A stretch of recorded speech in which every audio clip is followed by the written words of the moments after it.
Estamos começando mais uma edição do Bom Dia Mercado. Faremos juntos o nosso planejamento de trabalho para essa quinta-feira, dia 11 de maio. Seja bem-vindo a este canal. Espero conseguir ajudar você, trader e punter, a fazer o melhor planejamento possível para o dia de hoje. Fica o convite para você acompanhar o conteúdo até o final e, se gostar, se inscrever, ativar as notificações, deixar o like para ajudar a gente a continuar crescendo aqui nessa plataforma. Quinta-feira, início das semifinais da Europa e da Conference League. Também temos jogos do Campeonato Brasileiro, mas o maior destaque na parte da tarde vai ser competições europeias. Eu fico chateado com a UEFA, quem sou eu na fila do pão, né? Mas eu fico chateado com a UEFA porque, não precisava juntar a Conference e a Europa League na quinta-feira, né? Quando só existia a Europa League, era encavalado na quinta-feira. Daí a UEFA falou, eu vou inventar uma nova competição que vai dar oportunidades para equipes talvez de menores expressões ali nos campeonatos, que ficam em quinto, sexto colocado, para elas disputarem também uma competição e ganhar vaga, né? Ter uma disputa de título e ganhar vaga para a Europa League. E o que eu vou fazer? Eu vou socar também na quinta-feira e vou embolar tudo na Europa League e na Conference League para que as pessoas não consigam acompanhar jogo nenhum. Porque presta atenção, agora a gente tem jogos isolados aqui, quer dizer, isolados não, até na semifinal a gente vai ter complicação, ó. Juventus e Sevilha, Roma e Leverkusen, mesmo horário. Fiorentina e Basel e West Ham e AZ Alkmaar no mesmo horário. Mas isso aqui é a semifinal. Pensa numa fase de grupos, com 8 jogos da Conference e 8 jogos da Europa League rolando. Eu acho que era 8, se não for mais, tá? Aí você foca como? Às vezes você quer ver 2 jogos, aí você tem que ver 12, 15, 16, 20 jogos ao mesmo tempo. É muito complicado. Então, para quem é espectador, acaba não levando tão a sério as duas competições, porque elas são encavaladas, e para quem é trader e apostador, acaba tendo um preconceito. Eu vejo muita gente que não gosta de trabalhar, ora reclamando da qualidade, realmente, em alguns aspectos é realmente muito abaixo, e ora também reclamando dos horários, e eu sou um desses reclamões em relação ao horário. Se a UEFA estiver me escutando, tenho certeza que a UEFA está inscrito aqui no canal, melhore, tá, UEFA? Vamos falar sobre Juventus e Sevilha, um jogo muito difícil de análise, tá? Porque envolve momentos diferentes. A Juventus venceu o último jogo agora na Série A italiana contra a Atalanta e deu um gás na sua classificação para a próxima Liga dos Campeões. Lembrando, a Juventus passou por uma situação complicadíssima de perda de pontos com a Federação Italiana, já recuperou os seus pontos, provavelmente esses pontos não vão ser perdidos novamente. Então a Juventus, que chegou a estar na 12ª ou 13ª colocação, voltou agora para proximidade ali da zona de classificação para a Champions e deve se classificar para a Liga dos Campeões do ano que vem, tá? Seja via Europa League, seja via Série A italiana. E isso importa.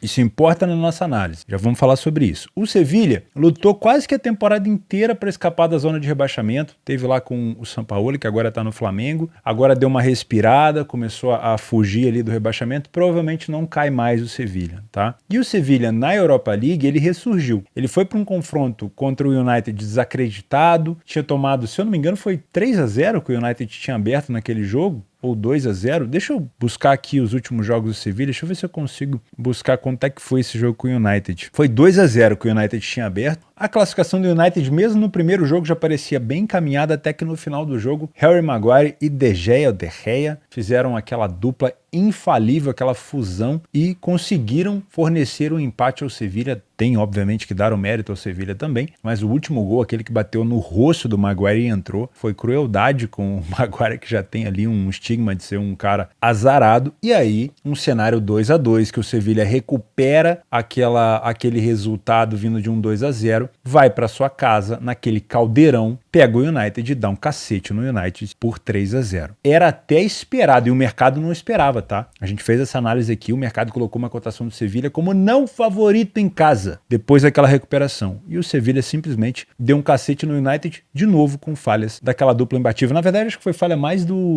falha do Maguire na saída de bola, e depois o De Gea, no final do jogo, ainda errou um domínio e deu um gol pro Sevilha. Então o Sevilha acabou ressurgindo naquele confronto. Não é uma das melhores fases do Sevilha na Espanha, longe disso, mas o Sevilha ressurgiu na Europa League e é o maior campeão da competição, merece respeito e vem com tudo, tá? A Juventus não foi bem na Liga dos Campeões, teve a Europa League ali como uma chance de disputar a Liga dos Campeões no ano que vem, caso vença. tá? Passou pelo time do Freiburg, sinceramente achei que o Freiburg poderia oferecer um pouco mais de resistência e não ofereceu. Passou pela equipe do Sporting, que tinha eliminado o Arsenal, então vinha também com uma expectativa de que podia complicar a vida da Juventus e não complicou. A Juventus venceu o primeiro jogo por 1-0 e o segundo jogo lá em Alvalade foi 1-1 e a Juventus acabou passando. E agora a Juventus tem uma oportunidade de fazer uma final italiana contra a Roma ou de fazer uma final contra o Leverkusen, equipe alemã bem treinada pelo Xabi Alonso, já vamos falar sobre isso, mas vai ter que passar por um excelente time com muita camisa na Europa League. Só que tem um problema. A disputa da Juventus aqui não necessariamente é para levantar o troféu, porque ela precisa da Europa League. A Juventus é uma equipe muito grande, que está sempre querendo buscar a Liga dos Campeões. A Europa League acaba sendo vista como uma sul-americana, aqui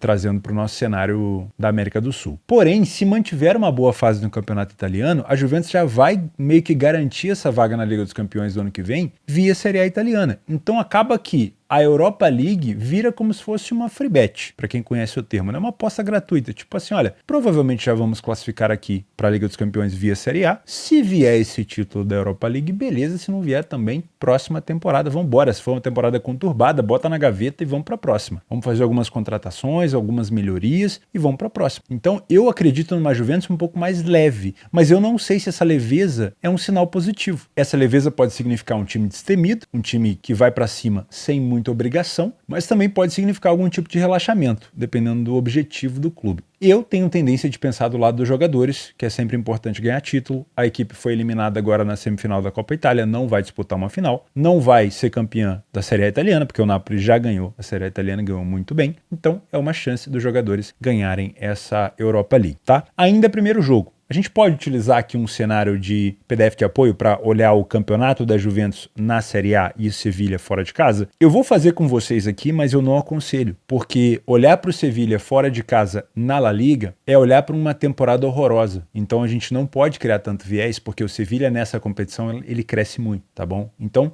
eu tenho um Sevilha que venceu pouco fora de casa, bem menos que a Juventus, saiu bem menos na frente. Foi uma equipe que marcou com frequência, isso é uma coisa a se elogiar, assim como a Juventus também conseguiu marcar com frequência. A diferença é o número de gols. A Juventus dentro de casa marcou muito mais gols do que a equipe do Sevilha fora de casa. Gols sofridos do Sevilha também sofreu mais, teve uma temporada ruim. O primeiro tempo da Juventus dentro de casa foi com mais efetividade do que o Sevilha fora de casa, mas o Sevilha sofre menos gols do que a Juve, olha só que interessante. E o segundo tempo a Juventus cresce, o Sevilha costumava na La Liga dar uma rateada. Mas eu não posso utilizar esses dados como verdade absoluta porque é uma outra competição, tá? Eu acredito num cenário onde o Sevilha venha jogar de maneira inteligente, fazendo ali um jogo de xadrez, tentando levar a decisão para o seu caldeirão lá na Espanha. Então, isso quer dizer que o Sevilha pode ter uma postura um pouco mais compacta contra a Juve. A Juventus sabe propor jogo?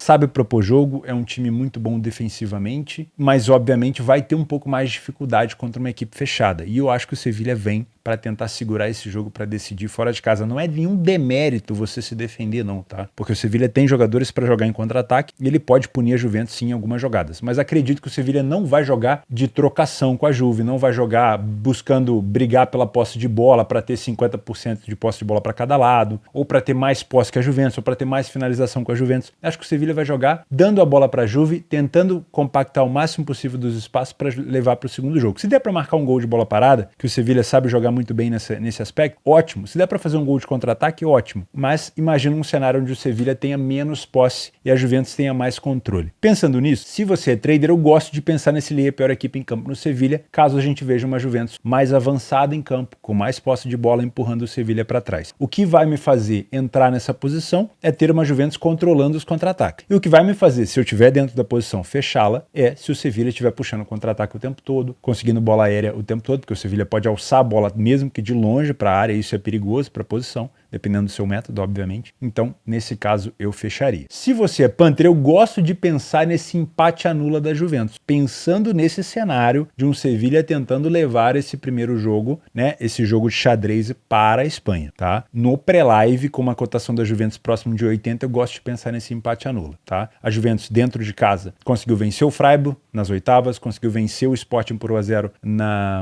nas quartas, então acredito que esse empate anula da Juventus pode ser interessante, confiando nessa boa fase defensiva da Juve. Eu não vou te indicar mercado de gols por aqui, porque eu vejo uma possibilidade de um jogo mais truncado com poucos gols, tá? A Juventus fez o último jogo contra o Sporting e foi 1-0, né? Dentro de casa foi 1-0, venceu. Fora de casa foi 1-1. Os últimos jogos da Juventus em casa, 2-1 no Lecce, perdeu para o Napoli no finalzinho ali na prorrogação, 1-0 contra o Sport e 1-1 com a Inter. Então um time que tem sofrido poucos gols, um time um pouco mais consistente na defesa e imaginando que o Sevilha não vai se expor, a não ser que a gente tenha um cenário completamente diferente, uma Juventus abrindo o placar cedo, fazendo 2 gols, tendo o Sevilha que buscar pelo menos um para buscar recuperação, como foi no jogo contra o United lá na Inglaterra, aí sim pode ser que o jogo abra. Mas aí eu só vou ter essa resposta no live. No pré-live eu não te indicaria mercado de gols. Se eu fosse uma pessoa que gostasse do under, eu te indicaria isso aqui, ó, menos de 3,5 gols. Como eu não gosto, eu vou ficar de fora. Ficaria só nesse empate anula da Juve. Também às 4 horas e também na Europa League, a Roma enfrenta o Leverkusen no primeiro jogo das semifinais na Itália. E dessa vez é um cenário diferente, porque a Roma na maioria das vezes vinha decidindo em casa. E dessa vez a Roma vai decidir na Alemanha. Isso quer dizer que a Roma vai ter que fazer o resultado provavelmente no primeiro jogo, a não ser que queira buscar recuperação na Alemanha e ter que buscar recuperação contra um time do Leverkusen na Alemanha, que joga muito bem em velocidade, não me parece ser uma situação tão inteligente. Então eu vejo uma Roma talvez um pouco mais agressiva nesse jogo, tá? A Roma, que é a atual campeã da Conference League, a gente vem falando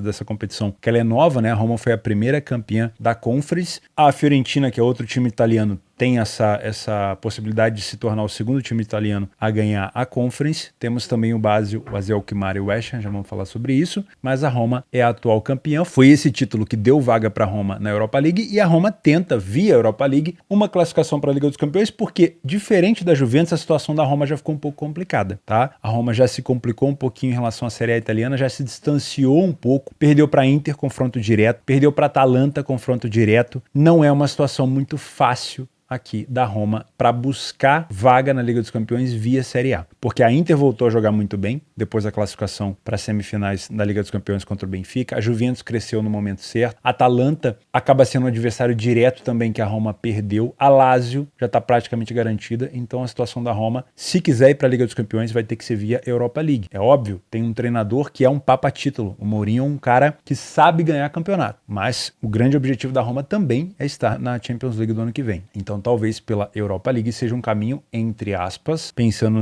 na Série A italiana, um pouco mais acessível. Porém, o adversário não é fácil e se passar vai ser ainda mais complicado. Então vejo uma Roma talvez um pouco mais agressiva nesse primeiro jogo e, como eu falei, acompanho a Roma na Conference League no ano passado, acompanhei a Roma agora na Europa League. A Roma tem decidido na maioria das vezes dentro de casa, mas dessa vez faz o primeiro jogo em casa, então eu não sei como vai ser esse comportamento, espero que seja um pouco mais agradável, porque os primeiros jogos da Roma em playoff são geralmente chatos, tá? O Leverkusen vem numa fase muito boa com o Xabi Alonso, ainda tem muita coisa para amadurecer, melhorou muito a equipe desde a chegada do treinador, parece que eles encontraram uma forma de jogo que agrada muito o treinador e que explora muito a velocidade dos seus jogadores da frente, principalmente o Diaby. É um time que bateu no Bayern de Munique há pouco tempo, goleou o San Geloase, que tinha vencido o Union Berlim, goleou o San Geloase fora de casa. Uma equipe que vem muito bem fora de casa na Europa League. Venceu nos playoffs, se eu não me engano, meteu 3 no Mônaco fora de casa. Nas oitavas foi 2 para cima do Ferencváros e nas quartas foi 4 para cima do União San Geloase. Isso quer dizer que é uma equipe que produz gol fora de casa, seja um jogo de ida, seja um jogo da volta. Mas, coincidentemente, os jogos que eu citei foram da volta. Contra o Mônaco nos playoffs foi da volta, contra o San Geloase nas quartas foi na volta, contra o Ferencváros nas oitavas foi na volta. Então também é uma curiosidade para mim como o Leverkusen vai se comportar na ida. Talvez possa fazer uma partida um pouco mais estudada, um pouco mais inteligente, como eu falei do Sevilha. Porém, se eu tenho uma Roma mais agressiva, eu tenho um Leverkusen tendo mais espaço para contra-ataque, que é a grande característica do time do Leverkusen. Podemos usar dados do campeonato italiano e alemão? Podemos, mas lembre-se, o Leverkusen não fez uma grandíssima temporada no alemão, ele fez uma temporada de recuperação. Hoje briga já por vaga na competição europeia, mas fez uma temporada de recuperação. Então não tem nada de tão especial assim no Leverkusen e também não tem nada de tão especial na Roma, tá? O máximo que a gente pode citar aqui é que as equipes se equiparam muito em relação a gols marcados, porém o Leverkusen tomou mais gols fora de casa do que a Roma em casa. O primeiro tempo eu não tenho tanto controle de nenhuma das duas equipes, mas o segundo tempo da Roma me parece um pouquinho mais coerente defensivamente. Mas ainda assim são equipes muito, muito parecidas. Grande arma do Leverkusen, contra-ataque. velocidade, principalmente pelas pontas. É um time que consegue apanhar lá atrás, ele sabe apanhar, né, e sabe contra-atacar. Então é um time que sempre está buscando velocidade em contra-ataque. Grande qualidade da Roma, que também sabe contra-atacar em alguns momentos, é uma equipe que conta muito com o Dybala, não sei se o Dybala vai estar disponível para esse jogo. Acho que a Roma precisa de um 9 diferente do Abraham, gosto do Abraham, e gosto do Belotti também, mas acho que não deu liga na Roma, poderia ser um cara mais goleador ainda, mas a bola aérea, principalmente os escanteios da Roma, é a grande arma da equipe. Os zagueiros da Roma sobem muito bem. Então, a Roma fazendo pressão lá na frente, conseguindo escanteio com frequência, é uma excelente oportunidade para você estar a favor da Roma, tá bom? Porém, todo bônus tem um ônus. Se a Roma é boa nos escanteios, ela sobe os seus jogadores de defesa para cabecear. Porém, eu tenho um Leverkusen que contra-ataca muito bem. Eu posso ter a Roma sendo pega de calça curta em alguns momentos, tá bom? Então toma um pouco de cuidado. Se você é trader, são cotações boas para trabalhar. Eu posso ter uma Roma tomando mais iniciativa nesse jogo. Não é muito da característica da Roma ter 70% de posse de bola e empurrar o adversário para trás, tá? O Leverkusen gosta de jogar. Ele não vai fora de casa para ser coadjuvante. Então eu posso ter um jogo de trocação. Se eu tiver alguma janela de superioridade da Roma, pode ser interessante. Mas sempre com muita cautela se for trabalhar a favor da Roma ou contra o Leverkusen, porque, de novo, eu tenho um time muito forte no contra-ataque. Seria mais interessante para a oportunidade de correção de preço se o Leverkusen fosse superior em alguns momentos, para que eu tivesse a correção da Roma sendo mais tranquila, o mercado ficando ali com uma situação de aflição, seria melhor. Mas imaginando uma Roma mais agressiva, pode ser complicado encontrar esses momentos, tá? Eu tô mais para acreditar numa trocação do que num Leverkusen superior, mas vamos ver no live. Se você é Panther, eu não vejo valor para nenhum dos dois lados, porque se eu falar para você que eu iria no empate anula da Roma, eu tô desmerecendo o que o Leverkusen é capaz de fazer, principalmente nos contra-ataques fora de casa. Como a Roma vai ter necessidade de ser um pouco mais agressiva para decidir na Itália, pode ser que a Roma se complique para defender esses contra-ataques do Leverkusen, que, como eu falei, são bons. É um time que finaliza bem de fora da área, né? Que também tem uma boa bola aérea, então pode ser um jogo de mais trocação. Não olharia para o mercado de resultados. Pensando numa Roma que precisa decidir na Itália porque vai ser complicado na Alemanha, eu gosto de pensar no over 1,5 e o mercado simplesmente não acredita. O mercado não está acreditando numa situação para 2 gols. Eu tô. Então, para mim, a melhor aposta para esse jogo é o over 1,5. Se você é muito ousado, o ambas marcam também está muito bom, porque eu tenho um Leverkusen que tem capacidade de aproveitar os contra-ataques e eu tenho uma Roma que tem que ser agressiva, não adianta ficar só se defendendo, tá bom? Então eu gosto de pensar se você é mais ousado. O over 1,5 para mim é uma aposta um pouquinho mais tranquila, óbvio que não é certeza, né? Então tenha gestão de banca, por favor, mas eu gosto sim de pensar nesse over 1,5, até para pegar mais alto no live, viu? Nos jogos para gols dessa quinta-feira, eu inseri aqui o West Ham com AZ Alkmaar. É um jogo complicado de trabalhar match odds, porque o time do AZ é muito agressivo também, é um time muito ofensivo na Holanda e que pode sim complicar a vida do West Ham em alguns momentos desse jogo. Então eu prefiro trabalhar mercado de gols, tá? Acho que a gente pode ter um ambas marcam, o mercado não acredita tanto? Acho, mas acho que dá para trabalhar com uma situação um pouco mais segura, com over 1,5 ou no pré-live, se você talvez aceitar essa cotação, ou esperar essa cotação melhorar um pouquinho, tá? O West Ham venceu quase todas as partidas que disputou na Conference League, é uma campanha muito sólida, não é uma campanha tão boa na Premier League, mas é uma campanha muito sólida na Conference League, e por que não, é um dos grandes favoritos, tá? Para vencer a competição. Então gosto muito de pensar dentro de casa numa equipe que precisa fazer o resultado, não pode ficar esperando decidir na Holanda, porque vai ser complicado, então gosto de pensar nesse over 1,5. Se você quiser trabalhar match odds, cuidado, tá? Cuidado com a Z, que é um time meio traiçoeiro. Marcou contra a Lazio, marcou contra quem mais o AZ Alkmaar decidiu fora de casa? O Anderlecht foi a última partida que ele fez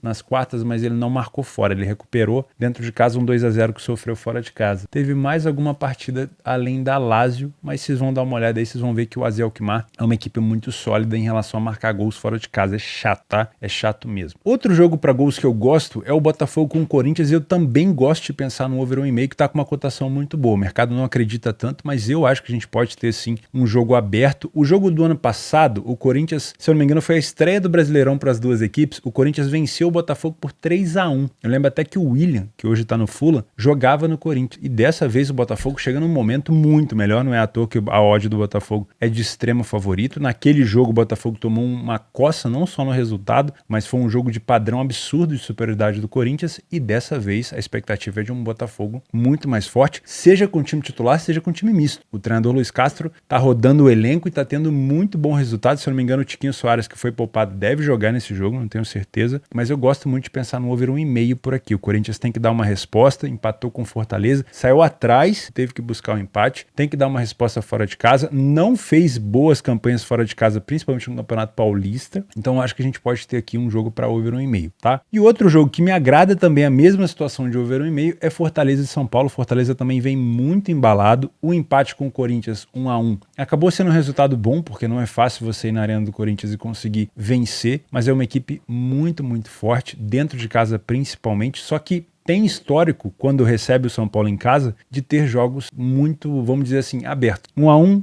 1-1, 3-1, eu lembro desse 3-1 aqui, que foi quase um jogo para possível empate. Fortaleza marcou o terceiro gol, acabou destruindo uma possibilidade aqui de alavancagem, mas gosto muito de pensar no mercado de pelo menos 2 gols por aqui, tá? Não puxaria tanto a corda, porque ainda é início de campeonato, o São Paulo também vem numa fase muito boa, dá para trabalhar talvez com uma situação de ambas marcam sim, o mercado não acredita, os últimos jogos entre eles, em 4 das últimas 5 situações a gente teve ambas marcam sim, mas eu ficaria com uma situação um pouco mais segura nesse over 1,5, tá? Nos jogos extras nós temos a segunda semifinal, falamos ontem da semifinal da Bulgária do CSKA, agora a gente tem aqui o Ludogorets, que venceu o primeiro jogo fora de casa por 2-1 e tem essa missão de garantir essa final, né, a saída para a final contra a equipe do Varna, vou chamar assim que é mais fácil, tá? Porque eu não vou conseguir falar o nome inteiro. O grande problema é que o Ludogorets não precisa vencer, então toma cuidado, tá? Assiste o jogo ao vivo se tiver stream, se tiver liquidez, se o jogo for a live, principalmente se você é trader, para ver se vai ter alguma intensidade do Ludogorets. Outro jogo extra que você pode trabalhar é a Fiorentina com o Basel, que é a outra semifinal da Conference League. Eu tô um pouco receoso, eu não trouxe esse jogo ali para a parte de gols, porque eu tô um pouco cabreiro com o comportamento do Basel e com essa cotação da Fiorentina. Com a cotação da Fiorentina 1,40, as cotações do over vão estar esmagadas, tá? Se a Fiore tivesse com uma odd próxima do Escher, ali próximo de 1,70, seria bacana a gente buscar alguma coisa no over 1,5. Porém, é uma cotação da Fiore esmagada que acaba esmagando as outras cotações de gols. E eu tô um pouco cabreiro com esse comportamento do Basel. Não é à toa que o Basel chegou numa semifinal de Conference. A liga do Basel, obviamente, é mais fraca do que a liga da Fiorentina, né, na liga italiana, mas uma semifinal de Conference, será que você pode ter uma cotação de 1,40? Eu tô um pouco cabreiro. Então dá para você assistir no live, se tiver oportunidade para correção da Fiorentina, toma cuidado, porque o mercado vai tender a segurar o favorito e pode ser um jogo sim para gols, dependendo do comportamento do Basel. Se o Basel não vier só para se defender, pode ser um jogo de trocação interessante, mas eu deixaria como uma situação extra, já que eu já tenho no mesmo horário Juventus e Sevilha, Leverkusen em Roma e o Escher e a equipe do AZ Alkmaar, que é o que eu falei da complicação que a UEFA faz com esses horários. Curitiba e Vasco é outro jogo extra que você pode fazer aqui na parte no início ali da noite, um jogo bacana para correção de preço também se você é trader, jogo bom para quem está começando no trade, aprendendo sobre correção, cotações extremamente parelhas, o Vasco vem de um bom empate contra o Fluminense, dado ao que foi o jogo, né? O Fluminense pressionou muito o Vasco. E por último, para quem não dorme cedo, o líder do Peru, Alianza Lima, enfrenta o César Vallejo, 100% de aproveitamento do Alianza Lima dentro de casa, pode ser interessante buscar alguma coisa aqui. Não temos cotação, eu não vou fazer esse jogo, sendo bem sincero, já vou estar dormindo, né? Não consigo ficar acordado até 10 horas, coisa de velho. Mas se você quiser aproveitar, pode ser uma situação interessante. Meus amigos, muito obrigado pela sua companhia. Agora sim, se você gostou do conteúdo, fica o convite para você se inscrever no canal, vai ser um prazer. Não esquece de participar dos sorteios aqui no teoboss.com e de fazer também o meu curso. Fica com Deus e até sexta-feira.